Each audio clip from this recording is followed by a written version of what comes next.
Hey guys, it's Steve Baker, the Pragmatic Libertarian. I just wanted to take this opportunity while I'm out getting a little bit of sunshine on this beautiful day after Easter here in North Carolina to introduce part 2 of my interview with C. Edmund Wright.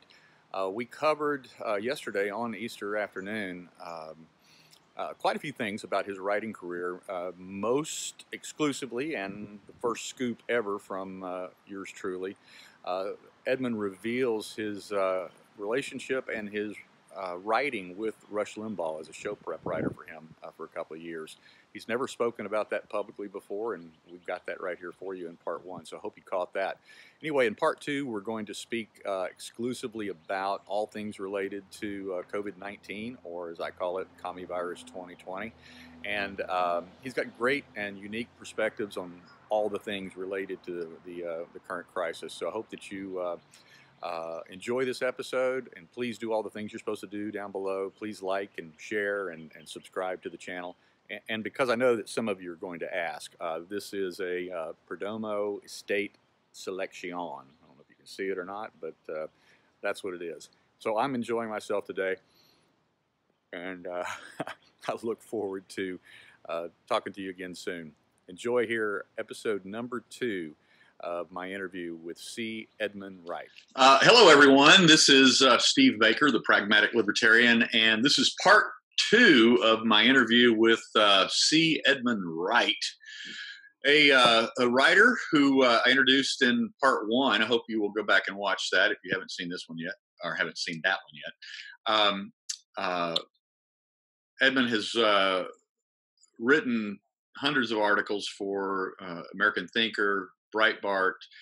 He has written for Milo Yiannopoulos. 2 books. That's right. He's got 2 books, which we're going to talk about a little bit in this episode. Where I'm not going to get out of here without introducing the 2 books that you published. But you were also a contributing. What's the word I want to use? Show prep writer for the Rush Limbaugh show for a couple of years as well. I can neither confirm nor deny. Well, you confirmed it in the last episode, so you have been officially outed. In fact, from what I understand from our last podcast, I've got the scoop. This is your first time to really come out and kind of lay the whole story out. I laid it out for Matt Boyle at Breitbart in South Carolina about 5 years ago. And they were thinking about running with it and then decided they didn't want to cause dissension in the conservative media ranks, which was a good idea. Well, it's out now. So you've outed it amongst the libertarian ranks. Yes. So we're on Facebook, and Rush has got cancer, so we don't know where it'll all end up. But anyway. No, but we wish him the best. So, I mean, we really do. He sounds great. But anyway, it sounds great. Yeah, I actually think he's found a second wind. As a matter of fact, and that's one of the things that we'll cover here a little bit, is that it seems that he, look, Rush is a conservative. You are more conservative than I am. I'm more libertarian than you are. But it seems like that this crisis has brought out his libertarian streak. It certainly has brought out yours. You and I have been friends for over 20 years, and this particular episode has really, because we email and text, basically every day. I got my libertarian ass on my shoulders. Absolutely. Yes, you do. It is really your libertarian streak has come out for sure in the last because last couple as weeks. The driving force for my conservatism was limited government. Exactly. I agree philosophically with most conservative social issues, and I agree with most defense issues. But what my real driving point is limited government, which is that's where the Venn diagram of true libertarianism and conservatism come into focus. So since the last podcast, which we actually did earlier this afternoon. By the way, this is Easter Easter Day Sunday evening, yeah, Easter Sunday. And the first episode that we recorded was earlier this afternoon, and now it's a little after 7 in the evening right now on Easter Day. And we broke and went and had a dinner break, and I had a cigar on the porch and a couple of drinks. And I think you had dinner as well. You had with your family, is that right? Yep. Yeah, awesome. And in the interim, I'm actually looking at this video. It's running right now on my phone. It was posted. It was on Brit Hume's Twitter account, and it is a runner on a beach. It looks like it's Florida. Could be anywhere in the world, I suppose. But it's an American cop. I know you can't see it on this, but he's by himself. There is no one within thousands of yards. There's no one in view of him whatsoever. It's just a guy out exercising, doing his daily run, running down the beach by himself. And this cop is in full sprint towards him. The cop is wearing a mask. So it's obviously what we're going through. Right? It's contemporary. It's happening right now. Yeah. And this runner sees this cop coming after him, and he just busts it and leaves this cop, I mean, in his wake. This cop cannot keep up. This runner runs and leaves him behind. He's not going after him in any way, shape, or form. So I want to start this because I really want to focus this particular podcast on the crisis in hand. We discussed in the last episode your background, your history, who you've written for, what you've done, how you got to where you are now. But in the last few weeks, you and I have exchanged quite a few texts, and a lot of those texts, that you send over are just quick one-liners. I mean, 5 to 8 word sentences. And I'll be perfectly honest with you, probably 3 or 4 of those one-liners that you've sent me in the last few weeks since this all started have kicked off in my own mind an entire article that I've written. And those articles have really got a lot of traction, a lot of response on the Pragmatic Libertarian Facebook page. You've given me an idea, and I say that and lead into this because I think that one of your gifts, Edmund, as a writer and as a thinker, is that you have the ability to capsulize in a very, very simple way what so many of us are thinking. And amazingly, as I said before, even though you predominantly come from a more conservative line of thinking, you have really hit your libertarian stride during this crisis, and have given me some great ideas, which your one sentence, encapsulations I've written a couple of articles that have really, really taken off here lately. So I'm going to open by just kind of reading something that I wrote here in between the last podcast and this one. I said, and I wrote this, just as a note to myself. I said, at our most fundamental core ethos, libertarians have the most simple of governing philosophies. Do what you want as long as you don't harm anyone else or their stuff.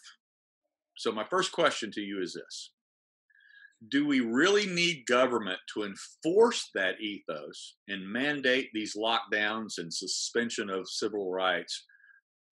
Or should they be letting individuals make their own choices between human interaction or isolation on their own? There you go. There's the setup. Go. Well, yeah, look, there's a continuum to the answer of that. What you pointed out with the runner on the beach, and what I pointed out to you last Saturday with the paddleboarder in Malibu. Sent you that video where the paddleboarder I see that paddleboarder in Malibu is arrested by a probably 30-foot patrol boat and a 50-foot Coast Guard cutter comes steaming up to a paddleboarder in Malibu who is 1,000 yards from any other human and arrest him. And they show him carrying off in handcuffs on the beach with 2 cops within his little 6-foot barrier. Steve, we've gone crazy. If we allow this to stand, we don't have a country anymore. I mean, the governor of Michigan says you can't buy seeds. You can't buy seeds. Hello? Right. You're going to grow. Hello? Can't buy seeds. You can't buy electronics. Wait a minute. You're sheltering at home and you can't buy electronics? I'm telling you, I have been so ticked off at the world the last 2 weeks. It's been all I can do to function and try and save 3 businesses, which is not very easy at the moment either. Now, all right, great thing you bring up right there about the businesses. You and I have been particularly hurt by this. All right, I'm a full-time musician. There's 2 things that I do to earn a living. I play live music, and I have to, do that in front of crowds, assembling of people together in rooms of whatever size. Yep. And the other thing I do is I manage musical artists, and they have to do the same thing. So effectively, when this deal started, my income was gone. It was over with.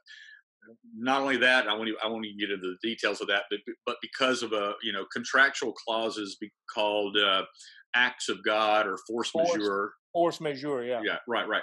I am now facing the prospect of having to do thousands upon thousands of dollars of refunds of security deposits on events from promoters and buyers in order to honor that particular contract. And there's no other way to say it except that if they don't reschedule, postpone their events to a later date, reschedule, I personally can be ruined by this. There's just no other way of getting about it. Now, I know that as a writer, you like to keep that separate from your business activities, but you have been, because of your particular industries that you're involved in, you have been equally, if not even more so, affected by this particular shutdown of the economy. Speak to that just for a moment.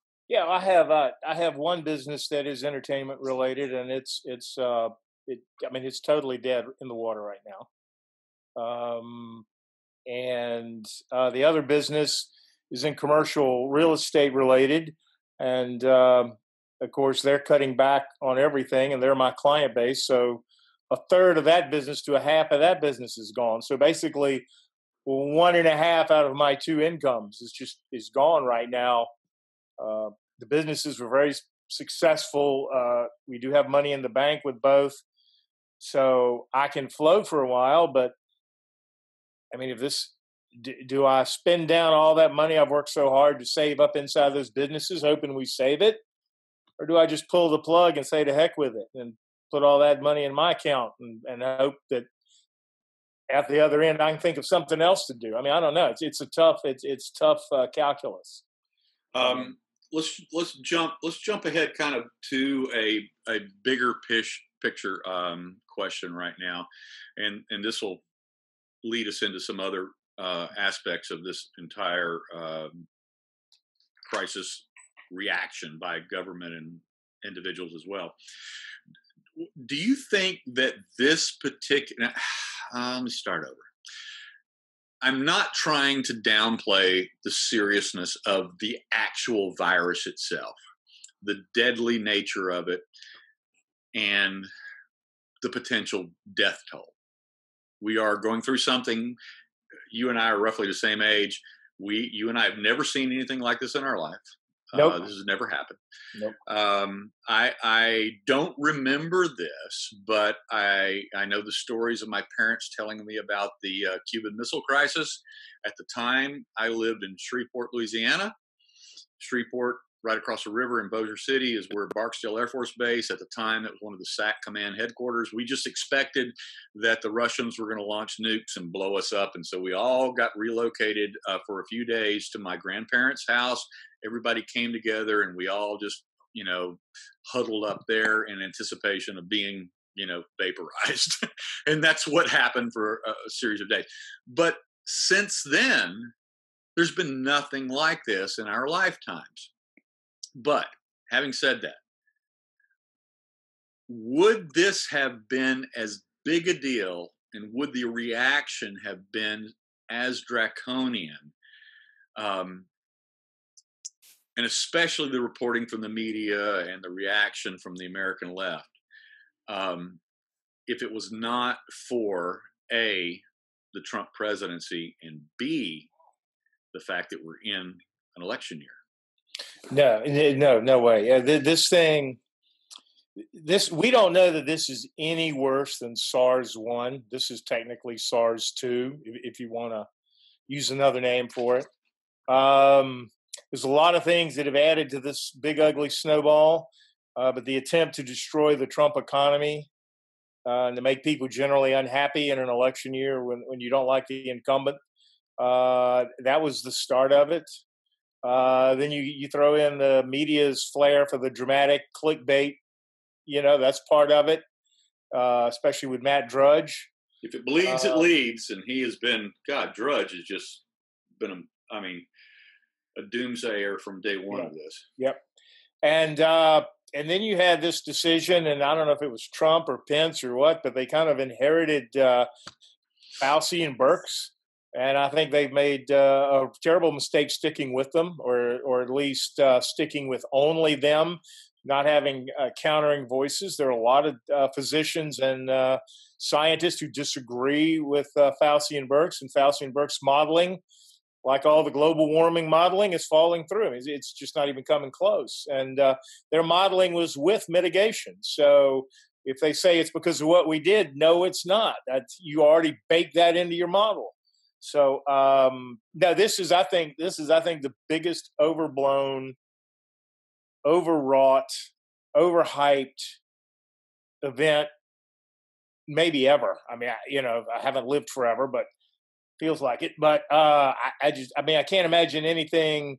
Certainly, the media, without the internet, Steve, we may never even heard of this thing. Well, you bring up SARS-1, which of course was, I guess that was during the Obama administration, right? So we had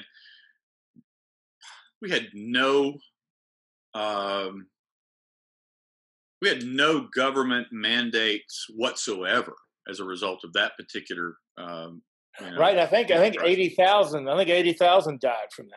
Right, and now they're predicting as few as 60.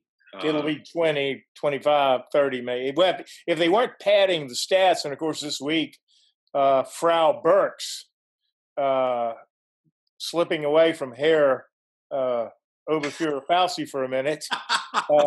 Frau Birx let it slip. They were padding the stats. Well, yeah, no, and they are. They absolutely are padding. And I think the new New York, New Jersey coroners just. I think they just ruled that Jimmy Hoffa's death was coronavirus.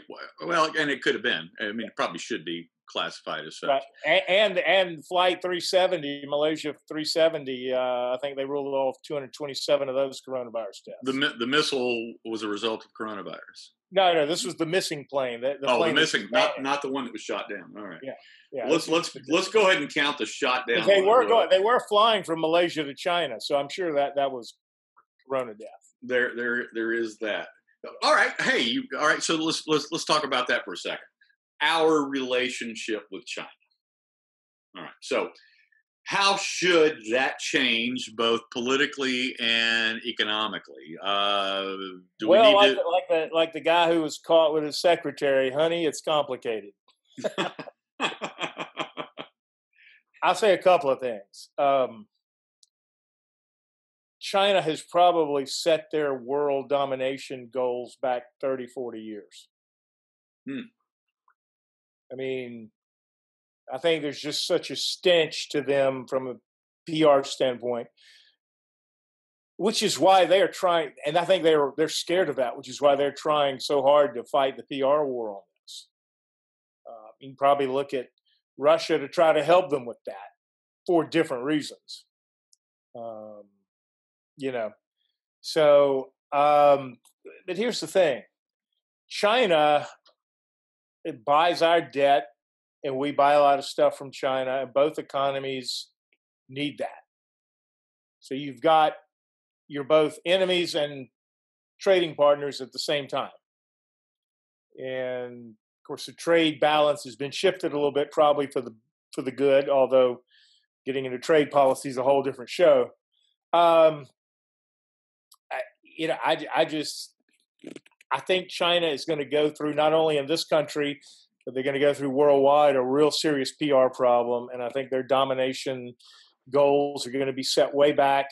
And how it plays out. I mean, our economy may be totally restructured anyway. So whatever damage we might have suffered from breaking with China, I mean, we might. What is it? One of the investment houses just came out. J.P. Morgan says GDP is going to be cut by 40%. So, I mean, it would be an economic catastrophe to totally break with China. But if we're going to have an economic catastrophe anyway, maybe now's the time we do that. Are we even able to repatriate much of our manufacturing from China at this point? Considering the cost savings that we enjoy, not just American companies enjoy the cost saving, but we as consumers enjoy. Are we willing to accept that? Well, here's the thing. Taking steel, for example, Trump was really big on steel, and I think he overplayed his hand on the steel tariffs, which, hurt everybody who built something with steel. All those workers got hurt to help a few steel workers. We already made 76 our own steel, and we still had steel to export to that, but we still bought Chinese steel because supply chains are very complex organisms, and they develop over decades. And there's hundreds, if not thousands, of moving parts in a supply chain. So on the one hand, it would be impossible really to repatriate a lot of that. But that goes back to what I said a minute ago. So many supply chains are going to be devastated anyway and have to be built from scratch. I don't think any supply chain built from scratch is going to start in China anymore. There's other places you can go and save the money. The problem is not what is made in China that we buy. It's what is mined in China or other places under Chinese control that we need. And that's why people oversimplify trade. It's not as simple as people think. There's been a lot of disinformation or misinformation about Chinese production of our medical goods, particularly pharmaceuticals. Yeah. The reality is that China only manufactures about 15% of the pharmaceuticals that we consume here in the United States. Another 40+% are manufactured in other more friendly countries, democracies around the world, and we do the rest of it here. So pharmaceuticals are not really as big a problem as some people might think they are, but for the average everyday, whether it's batteries or television, hell, you and I are both on. I assume you're on a Macintosh. Yeah, I'm on a Macintosh right now myself. And we've heard it said that an iPhone, if it was manufactured here in the United States, would cost us anywhere from $3,500 to $7,500, whereas we're buying it, for $200 to $1,000 here. Can Apple make that change without making it impossible for the average American to afford their products? I don't know if Apple can. I think, Apple has a unique relationship with China, and Apple's entire business model was built around that manufacturing cost structure. Apple, like I said, so Apple's in its own little basket, so to speak, and I don't know how they'll come out of this. But again, a lot of the stuff in these machines is mined in China or in that part of the world. So it's just not as simple as, well, let's make it here. It's just not that simple. Supply chains are not that simple. People need to go read or rather watch the video of Milton Friedman and the pencil to talk about the incredibly complex supply chain, to make a pencil.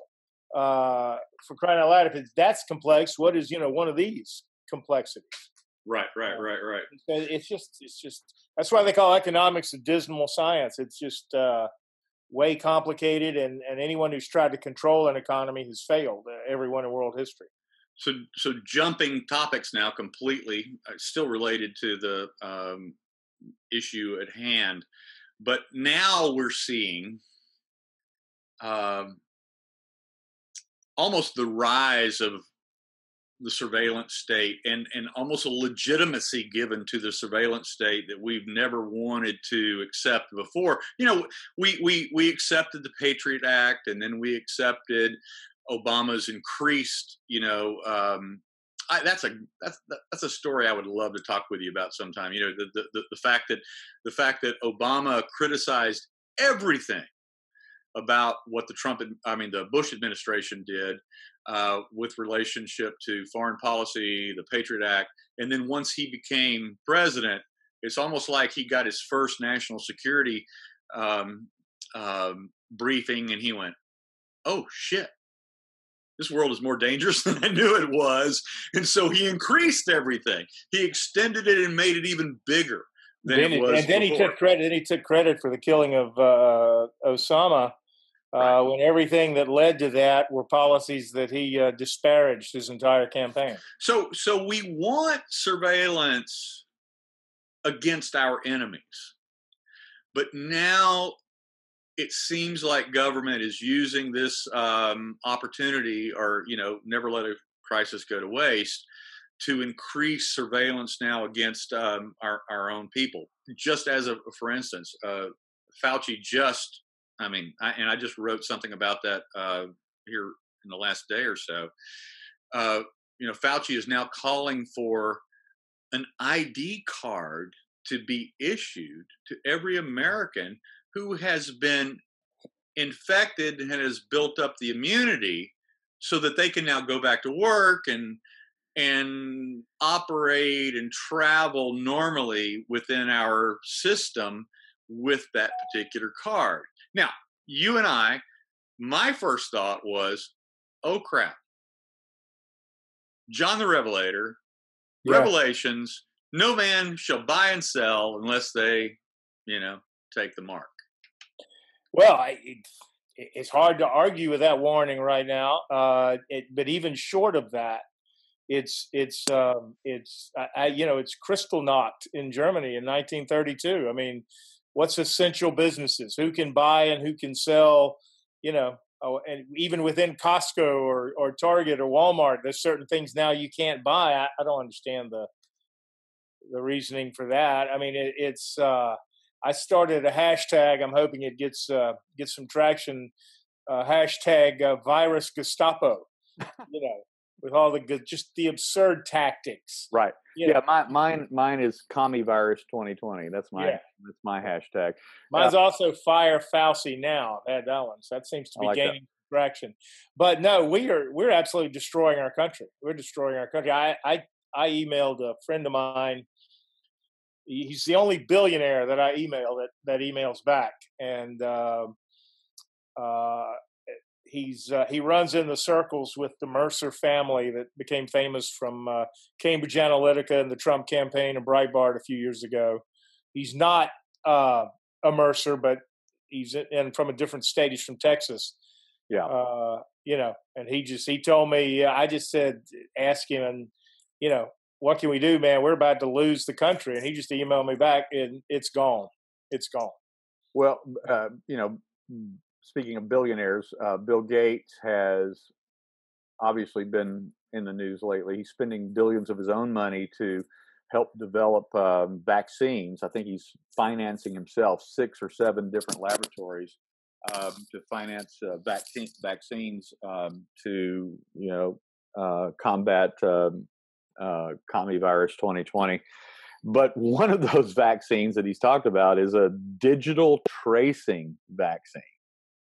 I mean, it's right back. This is even worse than what Fauci's talking about. We're talking about putting something in our bodies that can be traced and identify that we're okay to move about normally within everyday life.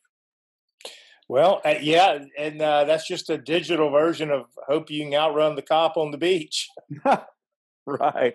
So, so you and I, go ahead. Here's where I'm really getting upset with Trump. And we talked about in our first segment of this interview that, you know, Trump's total lack of having any libertarian instincts was one of my big problems with him. And he needs to quit worrying about his little pissing contest with Jim Acosta in these briefings. He needs to quit letting the doctors, Birx and Fauci, take up all the time. He needs to start calling out and shaming these Gestapo tactics that are going on across the country and saying and pointing out that this is not helping anything to do with the virus. All it's doing is trampling liberties and making people upset. And he needs to push back against Fauci and Birx. He could bring in his own experts. There's many experts, true experts, credentialed experts with less record of failure than Fauci has, because he has some failures, spectacular failures in his career, to counter this. And let's balance this a little bit. Because if Trump thinks he can thread the needle and ride Fauci and Birx to some acceptable level and then super jumpstart the economy in time to win the election, he's crazy. If the Fauci-Birx scare panic model is not discredited, Trump will never win the election. Now, let's go back and get personal again for you and I, and the effects that this pandemic is having on our own incomes. 100% of my income, about a third or so of yours, is affected by this. You know, we make a large percent of our living, me 100% of our living, on putting people in clubs, theaters, arenas, stadiums, you know, festivals, things of that nature. A, will that come back? B, with what has happened with the scare that the media has put on everybody, you know, from shaking hands to, you know, gathering in tight, enclosed places. Will this come back? A, because government will now allow us to go back to, you know, what the fire code was, whether it's a small, you know, 100 people, you know, small rock club, or, you know, a 16,000 seat arena. Will government let that happen again? Or are they going to turn 16,000 seats into 8,000 seats in the same size arena? Or even if they don't do that, are the American people, because they're so scared now, will they even be willing to go back into those packed, crowded situations? Well, to answer the second question first, I think it's going to be time before the people will be comfortable doing that again. To go to the first, what will government do? That's interesting. I do wonder if a lot of this is going to be downsized. And this is the incredible cultural question. Big time concerts, big time football games, big time basketball games. The immensity, the noise, the energy of a crowd, which not only is related to how many, but it's also related to compaction, as you know. Right. I mean, I'm sure that, you know, when you play, your band plays a wedding with 300 people, that the energy is higher if it's a crowded room of 300 people instead of a vast room of 300 people. Sure. Certainly the same is true for a concert crowd or a basketball crowd or a football crowd. Right. In fact, proximity, compaction, whatever you want to call it, it's even more important, I think, than mass numbers. So, you know, it'll be interesting to see. I don't think any of that rebounds 100% quickly. Will it ever get back to where it is again is a little more of an open question. So, how is this going to affect the presidential race? I know that's a huge jump, but my first question on well, that was a question in itself, but part A of that.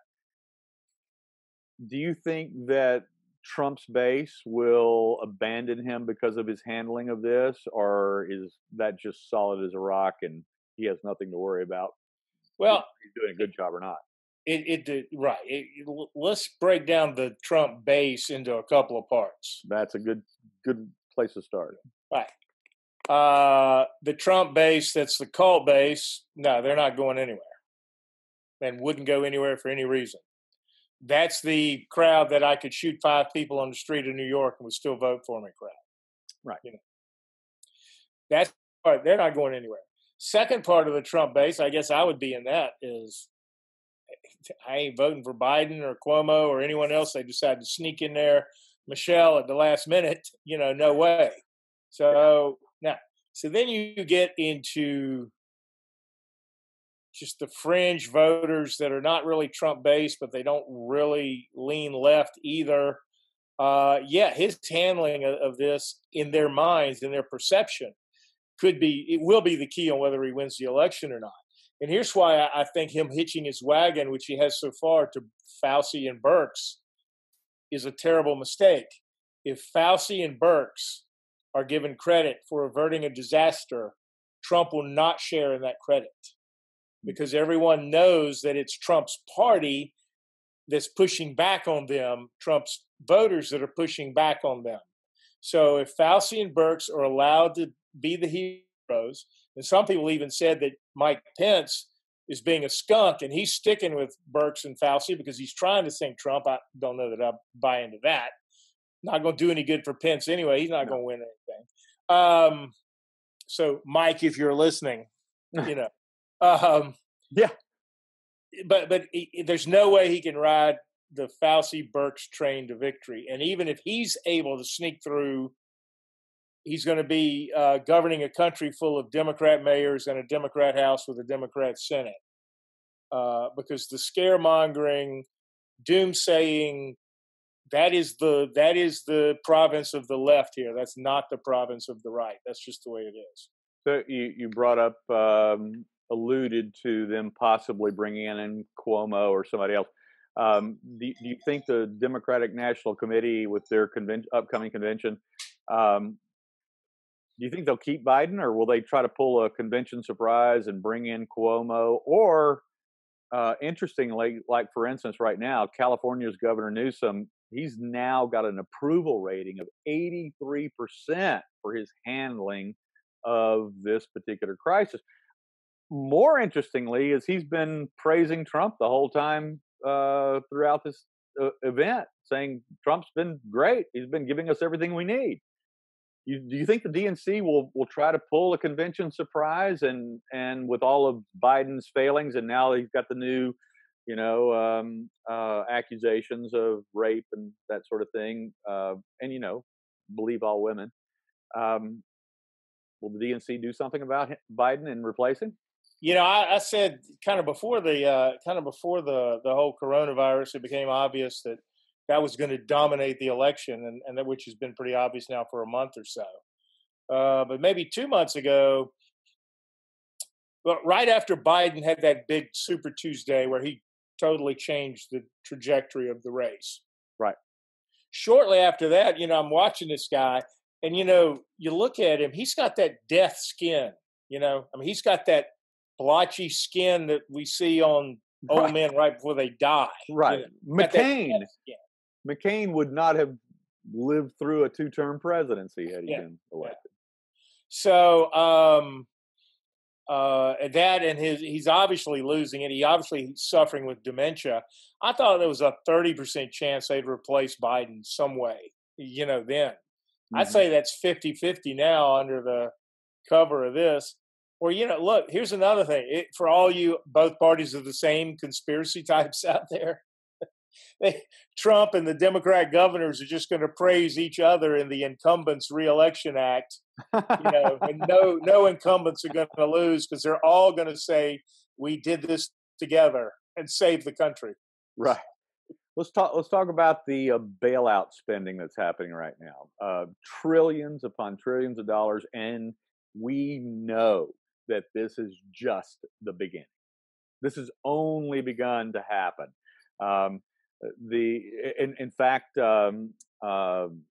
Representative Thomas Massey from Kentucky has called this first round of spending, he calls it the biggest heist in human history because of how much money is going to special interests and the larger companies as opposed to coming down to the actual people who need the money. Well, we'll have to see where. Well, I've got two companies in line for maybe PPP loans, so we'll see how that comes out. TARP back in 2008, 2009, as it was initially proposed, was not nearly as god awful as it ended up. If you remember, TARP stood for Troubled Asset Relief Program. Right. The idea being that, okay, the government totally screwed up the mortgage market, just took 100,000 equity off your home, i.e. troubled assets, and the relief would be to the mortgage holders. Well, it ended up going to the banks and they bought stock and the whole thing. And it just ended up, which is, potentially going to happen this time too. Although some of the sheriffs are different and a different party, so we'll see. Here's the thing. This is why this unnecessary shutdown, Steve, is so devastating. On the one hand, the government owes it to businesses that they put out of business through nothing the business did wrong. Right. On the other hand, it's going to lead to inflation and all kind of problems down the road. And this is why this whole scare, this whole overblown shutdown, lockdown of the country has devastating consequences that people who've not missed a paycheck yet, haven't lost a penny of their pension yet, they have no idea what the hell they're doing to the economy. Right. I believe Trump is a genius at a number of things. He has a genius charisma. He has an ability to schmooze. He has an ability to troll. And he has an ability to make money. But I've never bought into his genius in the macro economy. I think he still thinks he can stimulate his way to enough economic return to win the election. And I think that's a big, big, big, ugly question mark right now. But cancers being thrown into the economy that are not going to be cured that easily. Unlike TARP, this is already about 2.5 times bigger than TARP, yeah. and the But if half of it actually does what it's supposed to do, then the damage may not be any more than TARP. But they're talking about this ending up at somewhere between not $2.5 trillion, but $6 or $8 trillion. We can't even. It's hard to even know what $1 trillion is, let alone from 2 to 6. I mean, it gets to be monopoly money in people's minds. All I can do is I can hope that we can open the country and show enough recovery so that we don't have to go any more than 2.5. Well, unfortunately, I don't think we're going to be limited at that. I think they're going to. I don't either. I think they're going to dig deeper, and in so doing, we know, God, I mean, we're not even talking about taxpayers, dollars. We're talking about creating money out of thin air to make this happen, and we know that historically, that that leads to inflation, and B, it ultimately leads to nations being brought down to their knees because you can't force fake money into an economy and expect it to survive. Let me tell you why we might survive it. It's because the biggest threat, the only reason that we can even think about doing this is the U.S. dollar is the world reserve currency. The only currency that could challenge that now is China. And like I said, they can't do that right now. They just weaken themselves. That is probably the only thing that gives us any chance to survive this right now. Russia's a disaster. China's a disaster. The U.S. dollar is going to be it for the world for the foreseeable future. You don't think that's going to change as a result of this crisis? No, because China's going to be even a bigger mess. Well, China's going to be a bigger mess. Well, but they had the only currency that could possibly be the world currency. But even the UN just floated in the last week that we need to move to an international currency to replace the dollar. Well, Here's the thing. Our saving grace, Steve, is as fucked up as we are less fucked up than any other place. And that's the only reason. There's no sound reason for the dollar to be the reserve currency other than how bad every other country's economic situation is. It's funny that you say that. We're hearing a lot of criticism right now of the Trump's administration handling of this crisis and blah blah blah blah blah. I wrote a week or two, probably 2 weeks ago now. I actually published on the Pragmatic Libertarian page on Facebook. I linked to, and forgive me for not remembering exactly who this was right now, but a consortium of a 13-nation study actually published prior to this crisis that the one country that was the most prepared for a global pandemic was the United States. And this was before this ever happened. That's ahead of all the Scandinavian countries. That's ahead of everybody else, Japan or anybody else. We were the most prepared for this. And I think that when the dust settles, I think that's going to be right. I think that we are ultimately the most prepared for this.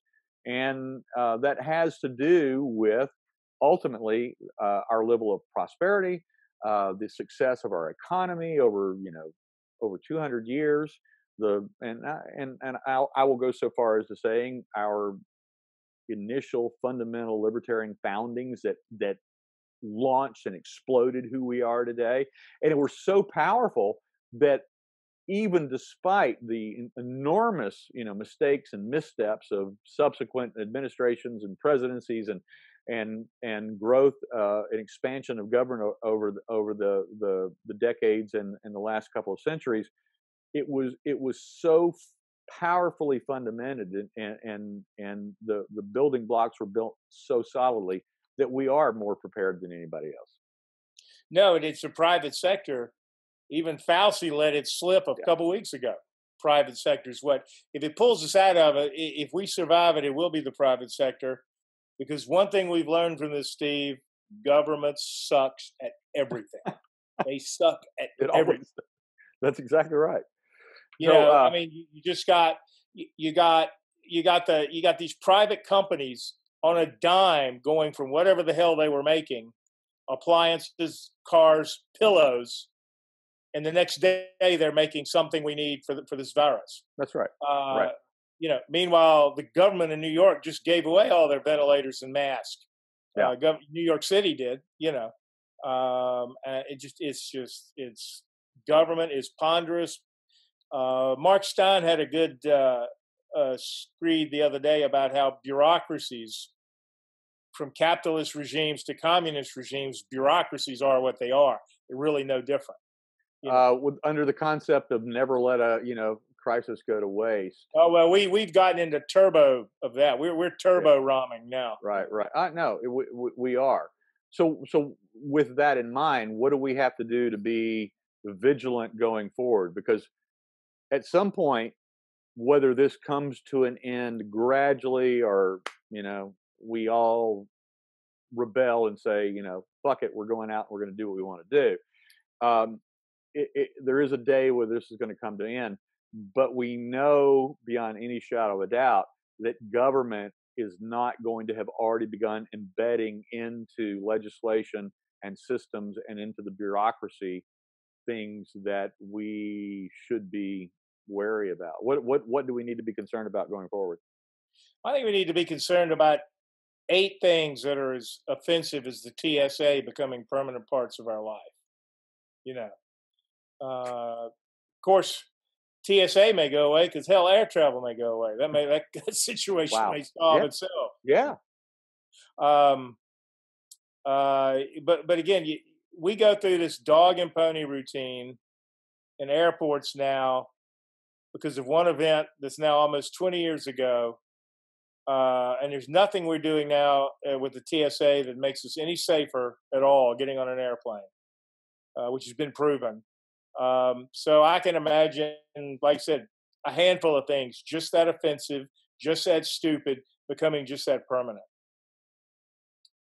So I want to take us back now to something that we talked about in the first episode here, um, and only because you have a unique perspective on this, and so that takes us back to Rush Limbaugh, just briefly. All right, um, you and I talked about last time of the fact that once the Trump thing started happening, even back in 2015, that Rush seemed to abandon so many of his conservative principles and just became a Trumpaholic and the rather than being a voice for conservatism, he was a voice of Trump. Hell or high water. He even said, Steve. He even said one time. I remember where I was. I was in Beaufort at the time. I remember where I was. Beaufort, North Carolina, by the way, for those. Yes, he said, "Now, if conservatism's your bag, Cruz is your man." Think about that. Like, wait a minute. Hadn't that been your bag for 30 damn years? Right. So this is where I'm going. Yeah. It seems like to me that, and I don't think it has anything to do with his stage 4 cancer diagnosis, but I think it's directly related to the crisis at hand, the mainstream media's response to it, the opposition attacks against the Trump presidency, taking advantage of the crisis to bring him down in this election year. It seems to me that whatever sliver of libertarianism that Rush had running through his own, DNA has been reignited in this crisis, because you as a conservative, me as a libertarian, and Rush as the Uber, I wouldn't even call him Republican, but I mean, he has been the conservative voice of America for 30 years. And suddenly he has just exploded upon the airways on the days that he's been healthy to be back on the radio. He sounds great. Seems like he's back on his talent, his game, talent alone from God, whatever you want to call it. But man, that libertarian streak has come out, and he is really, really opposed to what government is doing right now. He is, but here's what bothers me, and it's same with Levin, same with Hannity. They're not blaming Trump at all for allowing Fauci and Birx to run the country. They bitch and moan and whine about Fauci and Birx, and they bitch and moan and whine about who made them president. They bitch and moan and whine about the ridiculous models they've used to scare everybody. And then they turn right around and give a pass to the guy who could and should fire them. At some point, Trump will own this. And I think that's why I think it may be Jared, it may be Ivanka, it may be that eunuch vice president, it may be God knows whoever is giving him bad advice. Right. But Trump has had no problem whatsoever for the last 3.5 years of firing anybody in his administration. 3.5 years. How do we know him mostly? From The Apprentice. What's the iconic line? Right. You're fired. Yeah. He needs to pull that line out. He needs to quit worrying about Jim Acosta, as fun as that is, and he needs to quit worrying about firing these inspector generals. He needs to fire Fauci and Birx for scaring the country into a deep friggin' depression. And if Pence is who hired them, then that gives him the excuse to fire Pence and bring in Nikki Haley or somebody. There you go. So, well, that's not who I would bring in, but that's not who I'd bring in, but that's another podcast. Yeah, so I'm angry. Yes, it is. I'm angry at Rush for not connecting the dots that his boy is the one who could change all this instantly. No, you're right. Instantly. He absolutely could. He's that powerful. I mean, I thought we brought Trump in to be the bull in the china shop, right? Yeah. All right, so let's pretend for a second. You are sitting in the big chair. See Edmund Wright, Oval Office. At this point, right now, in this crisis, what would you do? What's the answer? Well, if you want to take it up to the minute, so where we are, we're at Easter weekend, and there's already been announced that on Tuesday there's going to be a special meeting of other doctors, business leaders, everything on what to do. I would at this point bring in experts countering Fauci and Birx. I would make them prominent, and I would use them to springboard into immediately opening up parts of the economy, be it demographics or geographics, that we know are safe. And we know that in most geography in this country, anyone under 70 demographically is safe. We know that Walmart workers and Costco workers and liquor store workers and Amazon workers are not falling out and dying, and they've been the ones living the most normal life to now. So I would instantly start using the bully pulpit to explain the reason that the economy must open, to explain why if we do it right, it'll be safe, to explain the mathematical insignificance actually of this disease compared to others, and just fight that PR offensive and open the economy systematically. That would not be as satisfying to me as I would like to do personally, but I think at this point that's the best we can do.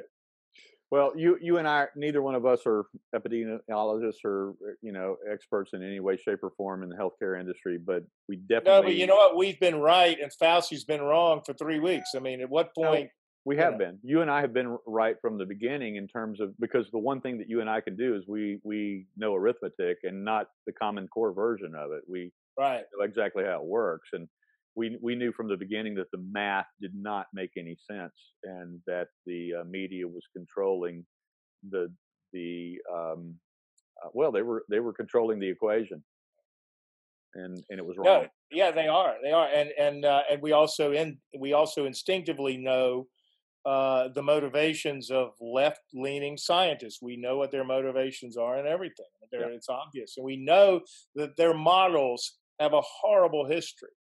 And I love people saying, well, he adjusted the model when he got new information. I'm like thinking, then that's not a model. That's just news. That's history. Right. If a model is no good beforehand, then it's no good as a model. Yeah. Because once it's already happened, then it's not a model. It's just what the hell happened. Right. Well, a model is nothing but garbage in, garbage out. Yes. And we've learned already, and literally on a daily basis, we've learned that their first inputs into the models were garbage because they were completely wrong. And then the next one was garbage, and then the next one was garbage. And now we're beating a dead horse now. Yeah. But we're on agreement there. So let's close this thing out. And I would be completely remiss if I didn't mention. And we didn't get into it in the part one of this podcast, but you've written a couple books, and I definitely want to I want people to know about them. I've got 30,000 followers now on our page. We crossed 30,000 followers, by the way, just this weekend. Congratulations! Very impressive. Thank you. And I would be remiss if I did not introduce to them the two books that you have published and available, I assume, from wherever they want to buy their books. Amazon. I guess they're still on Amazon. Every now and then I'll get a little royalty check still. Have you done an Audible yet? No, I haven't. Look, the books are getting old now. I mean, I know. You Might Be a Liberal was what, 2011 or 2012? 2012. And then WTF, How Karl, Rove, and the Establishment Lost Again was 2013. So real quick, You Might Be a Liberal.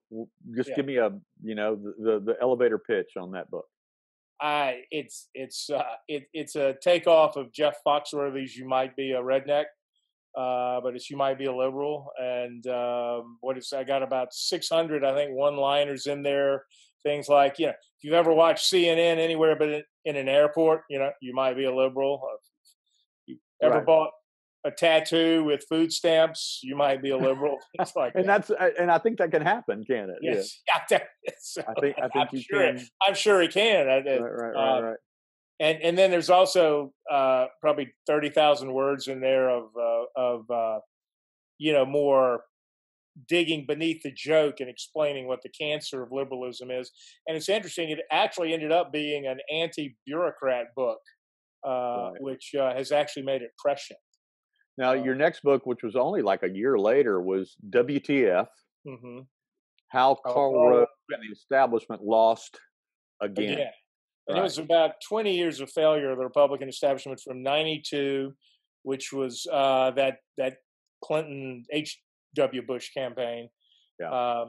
Because the era of 1992 to 2012, you can divide your eras 1,000 different ways, but there's a coherent reason to go that 20-year era, and that's so I take it from '92 Clinton up through the 2012 disastrous Mitt Romney campaign.